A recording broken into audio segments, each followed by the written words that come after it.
আলুর এই পাকোড়াটা বাচ্চারা একবার খেলে বারবার খেতে চাইবে। বানানো যেমন সহজ, খেতে তো হয় অসাধারণ। অনেক সময় সন্ধ্যায় খাওয়ার মতো আমরা কিছু খুঁজে পাই না, অনেক সময় বাসায় থাকেও না, তখন আলু দিয়ে খুব সহজে এই পাকোড়াটা বানানো যায়। প্রথমেই আলুটাকে ছিলে কুচি করে তারপর ধুয়ে নিয়েছি। এর মধ্যে দিয়ে দিলাম বেসন, দিয়ে দিলাম চালের গুঁড়ো এবং আটা, দিয়ে দিলাম রসুন বাটা, পেঁয়াজ কুচি, মরিচ কুচি, ধনিয়ার গুঁড়া, জিরার গুঁড়া, স্বাদ মতো দিয়ে দিচ্ছি লবণ এবং দিয়ে দিলাম মরিচের গুঁড়া। যে যেমন ঝাল পছন্দ করেন সেরকমটাই দিবেন। আর একটু রঙের জন্য দিয়েছি হলুদ। এবারে ভালো করে মেখে নেব। এখানে আমি এক্সট্রা কোনো পানি ব্যবহার করিনি।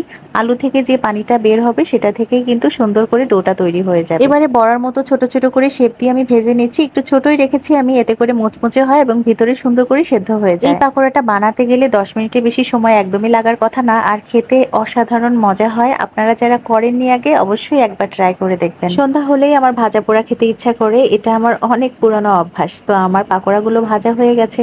ধোয়া ওঠা এমন পাকোড়া খেতে কার না ভালো লাগে।